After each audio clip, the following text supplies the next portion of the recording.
오늘 우리에게 주시는 하나님의 말씀은 창세기 32장 24절로 32절까지입니다. 창세기 32장 24절부터 32절까지의 말씀을 다 함께 한 목소리로 하나님의 말씀을 봉독하도록 하겠습니다.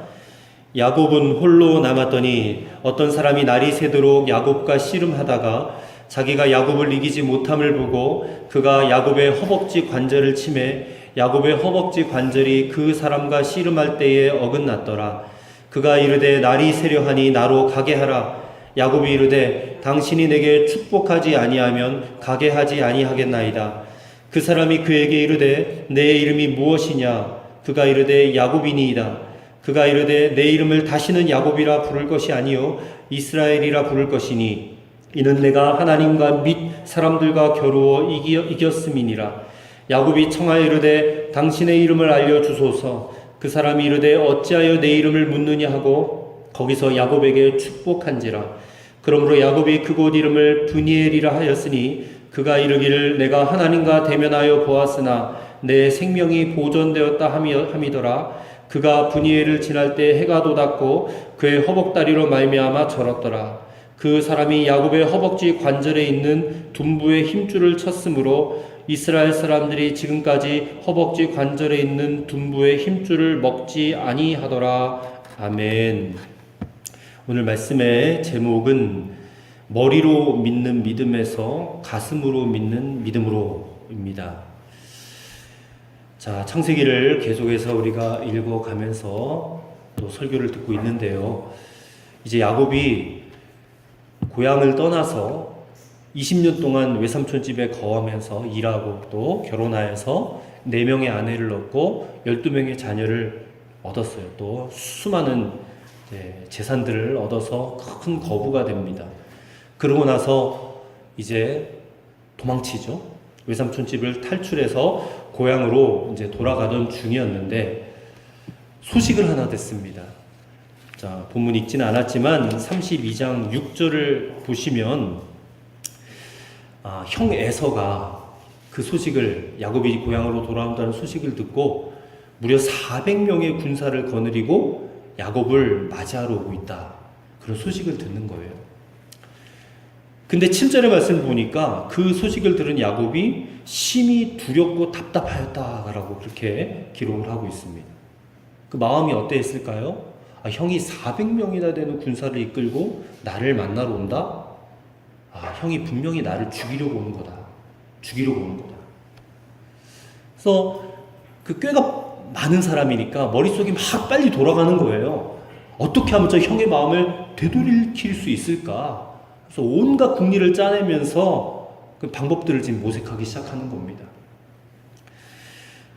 오늘 이제 이 32장 전체를 다 살펴보면 야곱이 이렇게 두려워하고 있는데 사실상 야곱이 그렇게까지 두려워할 이유가 없는데도 두려워하고 있다는 것을 우리가 알게 됩니다.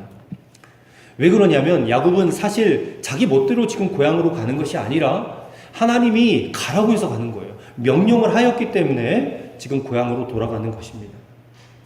그리고 이미 고향을 떠나올 때에 그 베델이라는 광야에서 하나님을 만났습니다. 그리고 하나님으로부터 약속도 받았어요.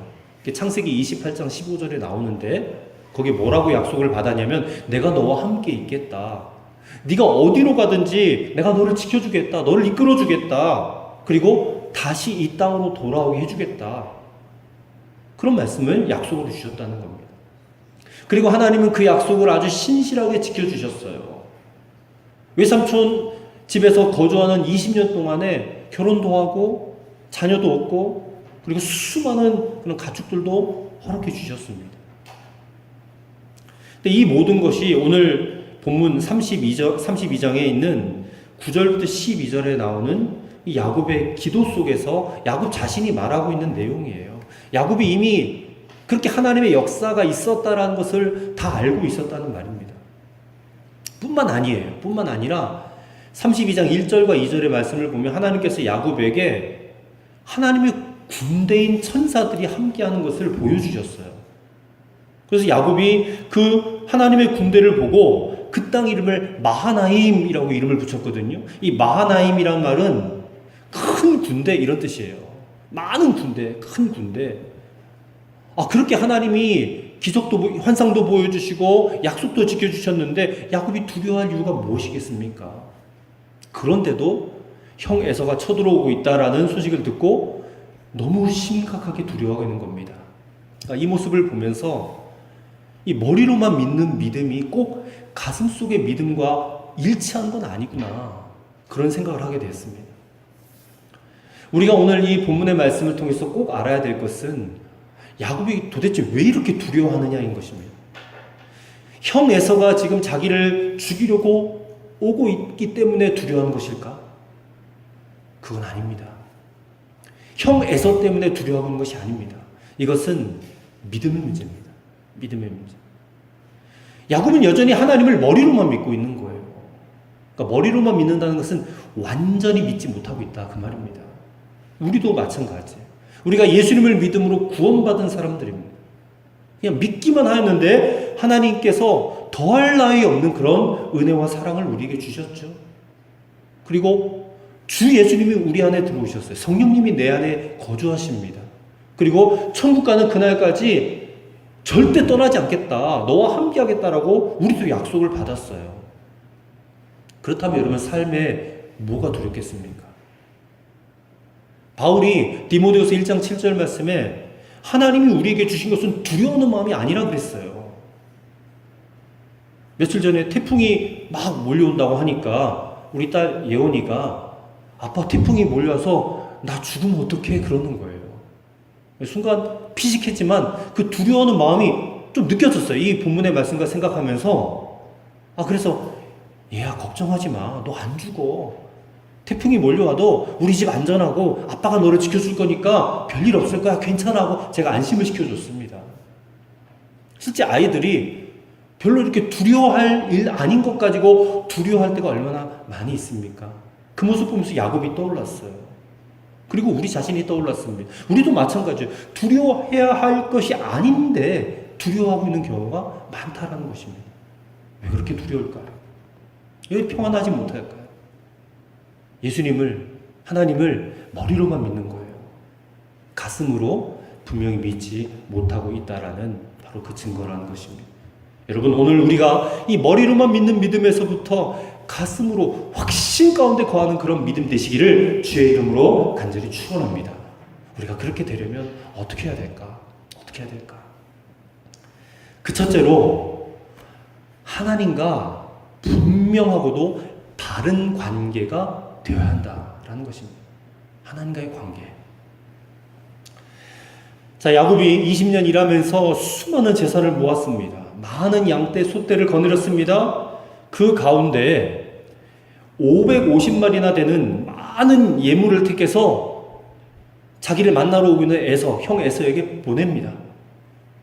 그렇게 예물을 550마리나 보내면서도 야곱의 마음의 두려움이 사라지지 않는 거예요.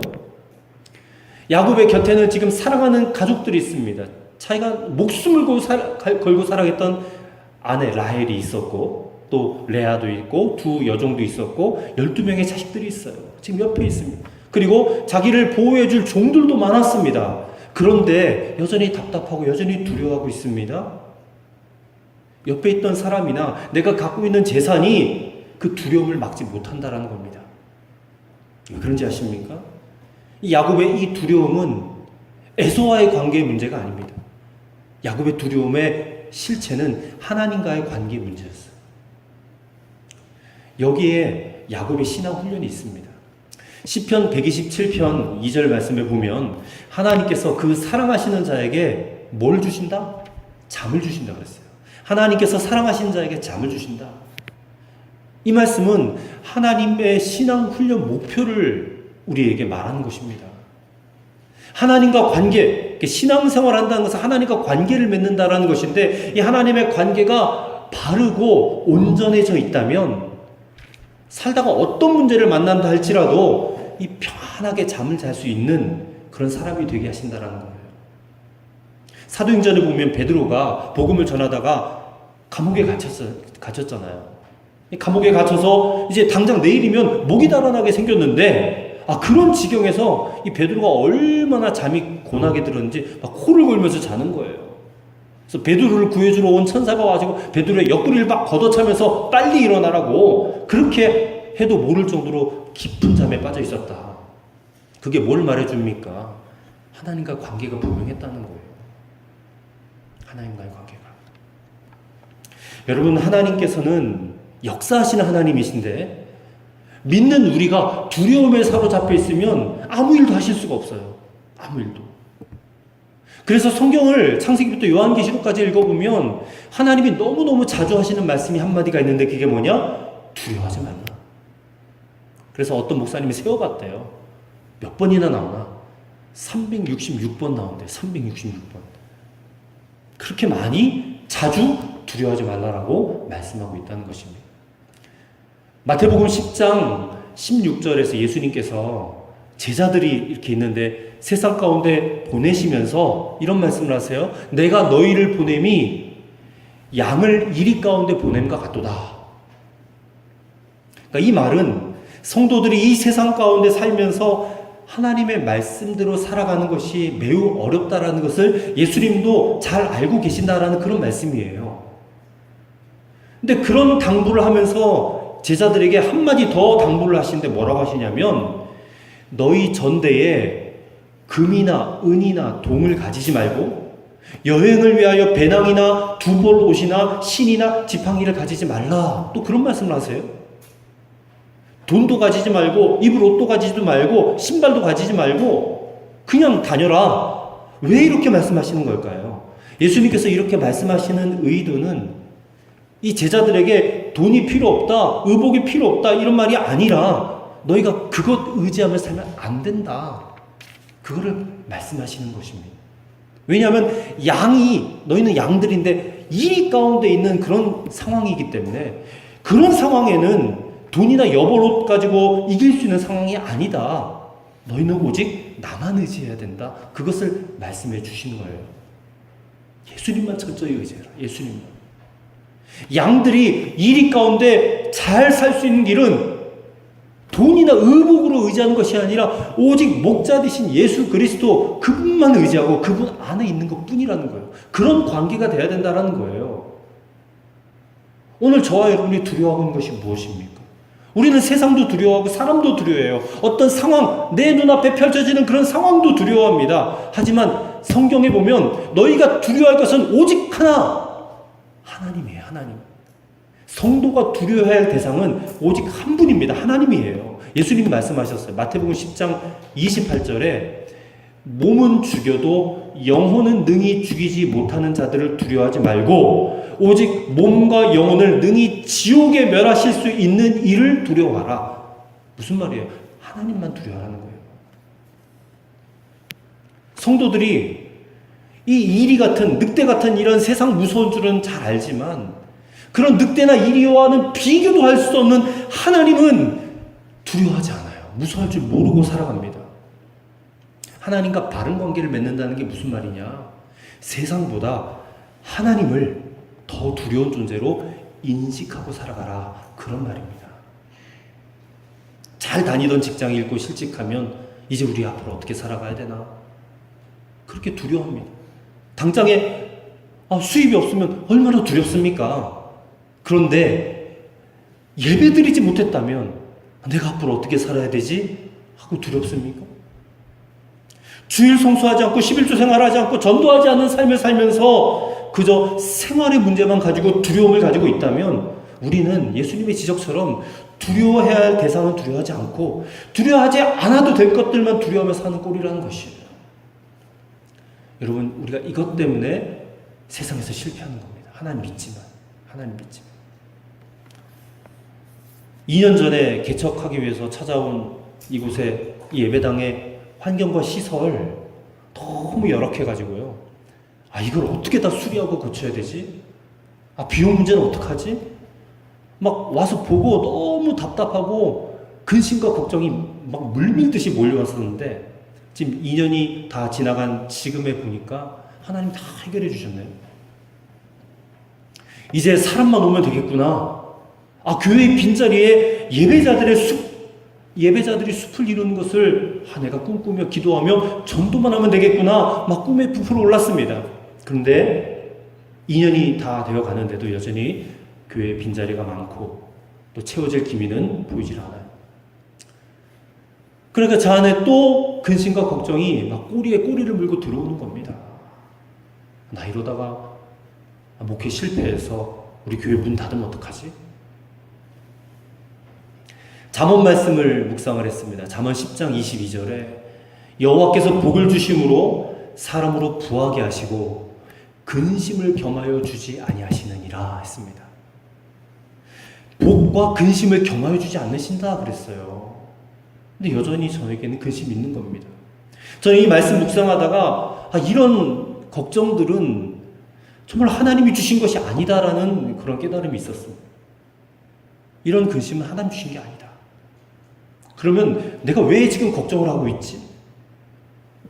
내가 교회를 채워야 한다.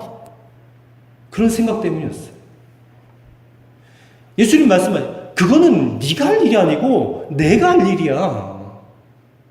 생각을 좀 바꿔봐. 그러시는 거예요.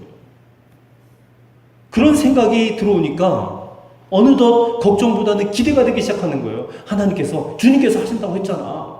그래, 교회를 성도들로 가득하게 채우는 것은 내 목회의 목표가 되면 안 돼. 내 목회의 목표는 하나님과 바른 관계 속에 있는 거야. 지금도. 지금 이 순간. 앞으로 내가 목회를 은퇴하고 하나님 앞에 가는 그날까지 주님과 바른 관계 속에 있는 거. 이 일은 주님이 하실 수 있는 일이고 저는 그냥 누리기만 하면 되는 일이다. 여러분, 우리의 삶도 똑같아요. 우리의 삶에 부흥이 일어나고 좋은 일이 일어나게 하는 거 주님이 하시면 돼요. 나는 그냥 누리기만 하면 됩니다. 중요한 것은 내가 주님과 지금 친밀한 관계 가운데 있는가. 두려워할 것 두려워하지 않고 하나님만 두려워하며 살고 있는가. 그게 바로 되어 있느냐라는 것입니다. 여러분, 마귀가 역사하잖아요. 마귀가 우리에게 두려움을 줘요. 두려움으로 우리를 사로잡을 수 있는 그것은 우리가 여전히 내가 죽지 않았기 때문에 그렇습니다. 내가 자아중심으로 여전히 살고 있기 때문에. 우리가 갈라디아서 2장 20절의 말씀처럼, 그 복음의 말씀처럼 나는 죽고 예수로 사는 그런 성도가 되면 마귀 절대 우리를 건드리지 못합니다. 절대 우리를 두려움으로 사로잡을 수가 없어요. 머리털 하나 건드리지 못한다 그 말입니다. 여러분, 하나님과 바른 관계 가운데 거하시길 바랍니다. 여러분 입술로 고백하세요. 나는 전능하신 하나님, 위대하신 하나님을 저는 믿습니다. 그리고 나는 예수님과 함께 죽었습니다. 그러니 난 더 이상 세상이 두렵지 않습니다. 나는 하나님만 두려워하고 예수님, 그분이 나와 함께 계시면 나는 믿습니다. 그렇게 계속해서 고백해 보세요. 두려움을 주는 영이 여러분의 마음 가운데서 떠나는 것을 여러분 느낄 수 있게 될 줄로 믿습니다. 두 번째로, 내 안에 야곱이 역사예요. 그 내 안에 있는 야곱이 꺾어져야 됩니다. 내 안에 야곱이 꺾어져야 된다. 자, 야곱은 여전히 두려움 가운데 사로잡혀 있어요. 궁리를 막 머리를 돌리고 꾀를 짜냅니다. 그런 끝에 내린 방법이 뭐냐? 550마리의 가축을 예물로 준비해요. 그리고 나서 자신의 아내와 자녀들을 몇 대로 나눕니다. 아마 3대 정도로 나눈 것 같아요. 그래서 첫 번째 때에 가축 몇 마리 붙이고, 두 번째 때에 가축 몇 마리 붙이고, 세 번째 때에 가축 몇 마리 붙여서 차례대로 거리를 두고 야복 나루를 건너가게 해요. 이제 자기를 만나러 오는 에서, 형 에서가 첫 번째 무리를 만나서 예물을 주어서 마음을 한번 누그러뜨리고, 또 두 번째 때를 만나서 또 예물을 주고 마음을 누그러뜨리게 하고, 세 번째, 뭐 그런 식으로 머리를 짠 겁니다.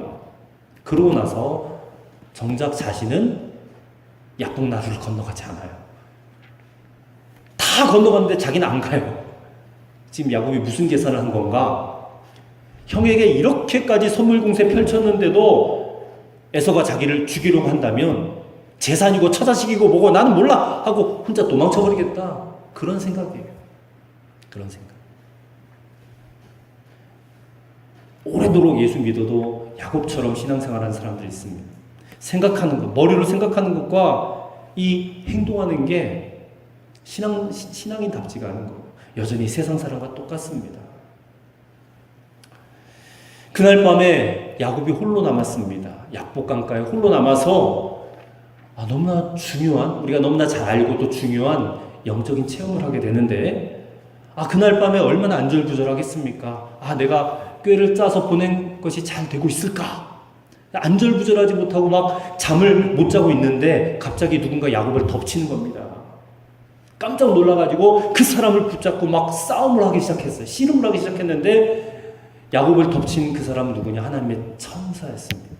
그렇게 해서 그 유명한 약복강가의 그 씨름이 시작이 된 거예요.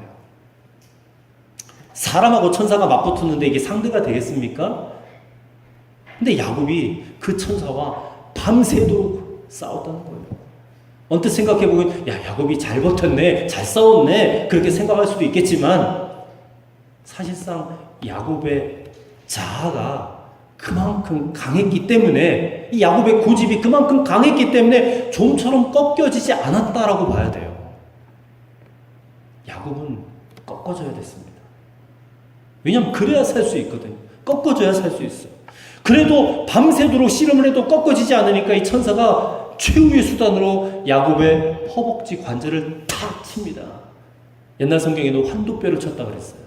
환도뼈를 딱 치니까 그냥 털썩 주저앉는 거예요. 환도뼈가 어디냐? 이 대퇴부하고 상반신을 연결시켜주는 뼈예요. 온몸을 지탱시켜주는 그런 뼈인데 그 뼈를 탁 치니까 그냥 탈골이 되어버린 거예요. 그렇게 되니까 야곱이 비로소 무너진 겁니다. 꺾어진 거예요. 싸우고 싶어도 더 이상 싸울 수도 없어요. 이제는 에서가 자기 앞에 나타나도 도망치지도 못해. 걷지도 지금 못하게 됐으니까요. 자신의 모든 꾀와 방법과 생각과 힘의 마지막 한계에 다다른 거예요. 한계. 이렇게 되니까 야곱은 싸운 것을 포기하고 이제 천사를 붙잡고 애원하기 시작합니다. 오늘 본문에 이거 26절 말씀 보시면 당신이 내게 축복하지 아니하면 가게 하지 아니하겠나이다. 이것은 단순히 하나님 내게 축복을 주세요, 그런 축복을 구하는 기도가 아닙니다. 이제야 결사적으로 하나님 한 분에게만 매달리는 그런 자가 되었다라는 그 말이에요. 그렇다면 왜 진작에 좀 그렇게 좀 하지? 왜 진작에 그렇게 못했을까? 여전히 자기 방법이 남아 있었기 때문에 그래요. 이런저런 꾀를 내어서 해결하면 되겠지. 하지만 그마저도 안 되면 이제는 도망치는 방법이 있잖아. 그게 야곱의 방법이었어요. 근데 그 방법까지 하나님이 다 커트시켜버리고 막아버리니까 이제는 남은 건 하나님밖에 없는 거예요. 결사적으로 하나님 옷자락만 붙잡을 수밖에 없게 된 거예요. 시체말로 퇴로를 차단당한 거예요. 전쟁하게 되면 군사들을 배수의 진을 친다고 그러죠. 계속해서 밀리다가 안 되면 그냥 강물에 떨어져 죽는 한이 있어도 내가 끝까지 막아내겠다. 배수의 진, 퇴로를 차단시켰어요. 제대로 걸을 수도 없으니까 도망도 못 가고. 이제 하나님이 역사해주지 않으면, 도와주지 않으면 꼼짝없이 나는 죽을 수밖에 없어. 그렇게 절박하게 된 겁니다. 목회를 하면서 성도들에게 성도님 기도하셔야 됩니다. 그렇게 고뇌를 드려도 피곤하면 기도하지 않는 그런 성도들이 있습니다. 왜 기도하지 않을까요? 여전히 도망갈 길이 있다라고 여기기 때문에. 성도들에게 하나님만 믿으세요, 하나님만 의지하셔야 됩니다라고 말을 해도 못해요. 아니, 안 됩니다. 왜요? 우리 안에 야곱이 발팔하게 살아있기 때문에. 나도 모르게 내 방법이 있잖아. 내 노력이 있고, 내 열심이 있고, 내 성질도 있고, 내 계산이 있어. 그게 나도 모르게 나오는 걸 어떻게 해요? 아직도 내가 어디 한 구석과 믿을 구석이 있기 때문에. 근데 그거 꺾어질 때까지는 절대로 하나님을 완전히 의지하지 않는다는 겁니다. 야곱같이 신앙생활하는 사람 있을까요? 없을까요? 반드시 있죠. 저를 포함해서. 신앙생활은요, 그냥 이 땅에서 잘 살아보려고, 행복해보려고 막 싸우고 발버둥 치고 그런 게 아닙니다. 하나님이 나를 돌보지 아니하시면, 하나님이 나를 축복해 주지 아니하시면 나는 살 수 없습니다. 전적으로 하나님만을 의지하는 게 이게 신앙생활이에요. 신앙생활엔 자주성가라는 게 없습니다. 하나님이 도와주시고 은혜 베풀어 주셔서 사는 게 신앙생활. 지금 야곱이 그 변화의 순간을 맞이한 겁니다. 그때 하나님께서 야곱의 이름을 바꿔주세요. 뭐라고 바꿔주세요? 이스라엘 바꿔주세요. 이스라엘. 본래 야곱, 이 야곱이란 말의 원뜻은 발꿈치를 잡다. 왜냐하면 쌍둥이로 태어날 때 형 에서가 먼저 나오고 동생 야곱이 뒤에 나오는데 동생이 나오면서 형의 발꿈치를 잡고 태어났거든요. 그래서 이름을 야곱이라고 붙인 거예요. 발꿈치를 잡다. 근데 그 이름은 안 좋은 이름이잖아요. 그만큼 욕심이 많고 경쟁심이 있고 그런 이름인데 그 이름을 이스라엘, 하나님과 겨루어 이겼다. 하나님이 그 이름을 이스라엘로 바꿔주셨다는 거예요. 여러분, 야곱이 어떻게 하나님과 겨루 이길 수 있어요? 하나님이 져주신 거지. 하나님이 테스트에 합격했다 그 말입니다. 오늘 이 말씀을 여러분 보시면서 여러분 자신에게 물어야 됩니다. 나 지금 여전히 야곱인가? 아니면 이스라엘로 바뀌었나? 물어보세요. 여러분 자신에게. 아직도 여전히 야곱이라면 나 하나님 그냥 머리로만 믿는 거예요. 여전히 세상 사람들처럼 나 중심, 내 욕심, 내 방법으로 사는 그런 사람이에요. 근데 이스라엘로 변화됐다면 이제는 여러분 하나님의 사람이잖아요. 하나님의 소유된 백성이고 그리고 하나님께 순종하는 사람이 되었다는 뜻입니다. 여러분 안에 야곱이 꺾어져야 돼요. 반드시. 그래야 이스라엘이 될 수 있는 것입니다. 우리 자신을 조금 더 의지하지 않고 오직 전능하신 하나님만 의지하고 여러분 그게 하나님의 사람 아니겠어요? 내 방법은 안 돼. 다른 사람에게 도움을 청 그런 것도 안 돼. 오직 하나님만 의지하는 사람. 그런 사람이 가슴으로 믿는 사람. 하나님을 의지하고 하나님께만 복종하는 그런 사람. 오늘 저와 여러분이 그렇게 변화될 수 있다면 반드시 우리의 삶에 하나님의 역사를 보게 될 줄로 믿습니다. 마지막 세 번째. 하나님께서 씨름을 걸어오실 때 빨리 항복하시라는 거예요. 빨리 항복하시라. 자, 다음 주 읽을 성경에 이제 33장에 보면 이제 날이 새서 야곱이 이제 형을 만나죠. 400명의 군사를 거느리고 오는 형 에서를 만납니다. 근데 그 순간에 너무나도 놀라운 일이 벌어져요. 무슨 일이 벌어졌느냐? 야곱에게 복수하려고 야곱을 죽이려고 온 그 형 에서가 이 동생 야곱의 모습을 보는 순간에 그를 끌어안고 통곡하고 우는 거예요. 이게 절대로 예상치 못한 일이 벌어진 겁니다. 야곱은 지금 자기를 칼로 죽이려고 오는 형 에서를 생각하고 있었는데 형이 오자마자 자기를 끌어안고 우는 겁니다. 왜 에서가 그렇게 바뀌었을까? 아마 야곱이 다리를 쩔룩쩔룩하고 거의 걷지도 못한 채 한쪽 다리를 끌고 오는 그런 모습을 보았기 때문에 아니었을까? 만약에 하나님께서 야곱의 다리를 꺾지 않고 막 신수가 훤해가지고 재산 많아 보이는 부자의 모습으로 짠 나타나겠다면 아마도 에서는 20년 동안 복수의 칼을 갈고 있었지 않습니까? 그냥 그 앞에서 그냥 죽었을 겁니다. 그러나 에서의 눈앞에 지금 나타난 야곱의 모습은 어때요? 밤새도록 천사와 씨름하느라고 옷은 다 구겨지고 몰골은 초췌하게 짝이 없는 그런 모습. 더군다나 그냥 환두뼈가 부러져가지고 다리까지 쩔룩거리고 있는 그런 모습. 20년 전에 떠날 때는 건장했던 동생인데 20년 만에 나타난 모습이 그냥 다리를 쩔룩거리고 너무나도 불쌍한 모습으로 짠 나타난 겁니다. 그 모습을 보는 순간에 에서의 마음에 응어리셨던 그 분노와 원한과 복수심이 막 눈 녹듯이 사라지고 그냥 가련하고 불쌍한 동생의 모습만 보여줬던 것입니다. 에서는 야곱의 목을 끌어안고 엉엉 울었어요. 그리고 400명의 그 군사들은 이제 야곱이 가는 그 길을 안내하는 호위자가 되었습니다. 하나님 그렇게 야곱을 고향으로 돌아가게 하신 것이죠. 극적인 대전환이 일어난 것입니다. 믿음이 바뀌었기 때문에 그래요. 그동안 머리로만 믿었는데 이제는 가슴으로만 믿는 그런 하나님의 사람이 되었기 때문에, 그래서 그 놀라운 역사를 경험하게 하셨다는 것이에요. 우리가 그걸 봐야 됩니다. 이 놀라운 변화가 하나님의 역사를 가져왔다. 믿음의 변화가 하나님의 역사를 가져왔다. 여러분, 우리가 여전히 야곱이면 안 돼요. 이제는 야곱은 죽었어요. 내 자아는 죽었어요. 나는 이스라엘로 다시 태어났어요. 내 안에 예수님만 살아계세요. 예수님만 의지하는 사람이에요.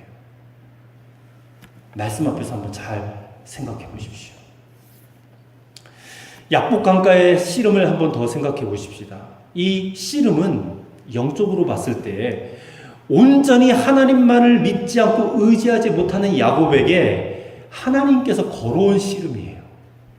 흔히 우리가 생각하기를 약복강에서 야곱이 하나님께 그냥 결사적으로 매달려 기도한 것이다라고 그렇게 알고 있지만 그게 아닙니다. 먼저 씨름을 걸어온 쪽은 야곱이 아니라 하나님이었어요.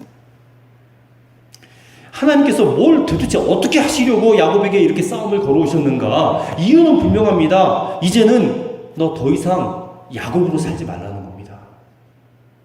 머리로만 믿고 가슴으로는 믿지 않은 가짜 믿음을 청산하라, 그 말입니다. 이제는 변화되어야 될 때가 왔다는 것이에요.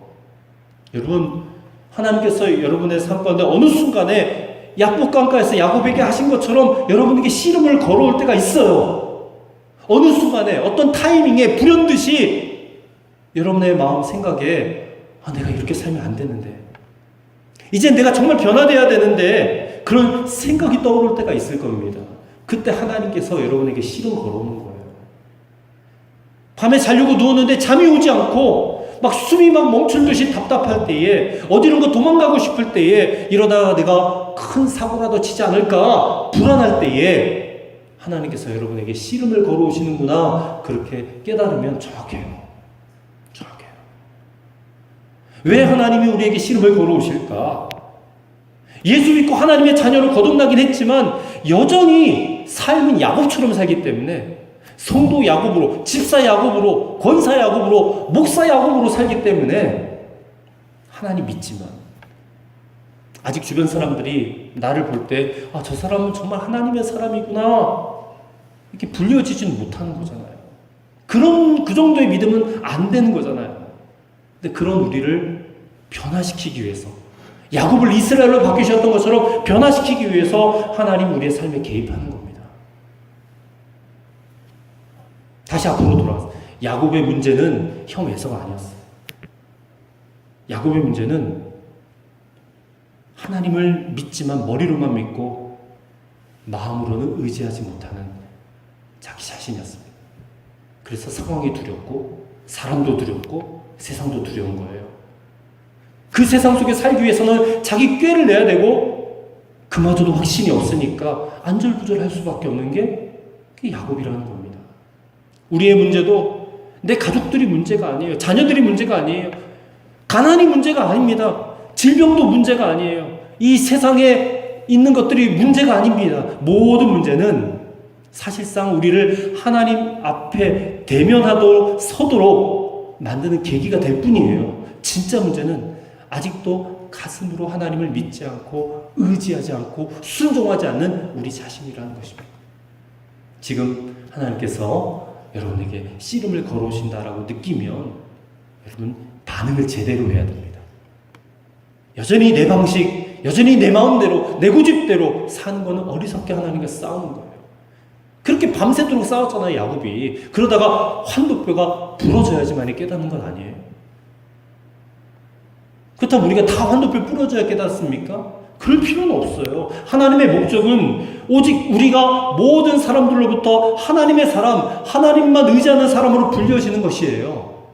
진짜 크리스찬, 그리스도인, 환도뼈가 부러져서 쩔뚝쩔뚝거리면서 이스라엘 된 사람도 물론 있지만 부러지지 않고 이스라엘 된 사람도 있어요. 굳이 부러져야 되겠습니까, 우리가? 굳이? 환도뼈가 부러져야지 돼요? 하나님이 씨름 걸어오시면 빨리 하나님 나 뵙기들을 하나님께 항복하는 것. 그게 이기는 길이에요. 이기는 길. 하나님으로부터 이제 너는 변화되어야 될 때야. 그런 사인이 오지 않았습니까? 하나님께 빨리 항복하세요. 머리로만 믿지 말고 가슴으로 믿는 믿음 가지세요. 진짜 믿음. 이제는 야곱이 아니라 정말 이스라엘이 되세요. 정말 하나님의 사람 되시기 바랍니다. 하나님만 의지하고 하나님께만 순종하는 그런 사람이 될 때에 하나님 여러분의 삶 가운데 역사하시는 것을 체험하는 그런 진실된 신앙인이 되실 줄로 믿습니다. 그렇게 되어지기를 우리 주 예수님의 이름으로 간절히 축원합니다. 아멘. 하나님 아버지 감사합니다. 하나님을 믿는다고 하지만 여전히 많은 고민과 또 두려움 속에 살고 있었음을 이 시간 고백합니다. 하나님과 나 사이에 문제가 많았음을 깨닫습니다. 내 안에 야곱이 여전히 팔팔하게 살아있는 것도 알게 되었습니다. 하나님과 바른 관계 가운데 나가기 소망합니다. 그리고 내 안에 야곱은 꺾어지게 하여 주옵소서. 야복강가에서 환도뼈가 부러져서 꺾어지는 것이 아니라 하나님 신을 걸으실 때에 두 손 높이 들고 항복하게 하여 주옵소서. 그렇게 관계가 회복되어졌어. 이제는 정말 하나님의 사람, 하나님만 의지하는 사람 되었어. 마지막까지 하나님 한 분만 붙잡고 살아가는 성도 신앙인 되게 하여 주시옵소서. 우리 구주 예수 그리스도 이름으로 간절히 기도하옵나이다. 아멘.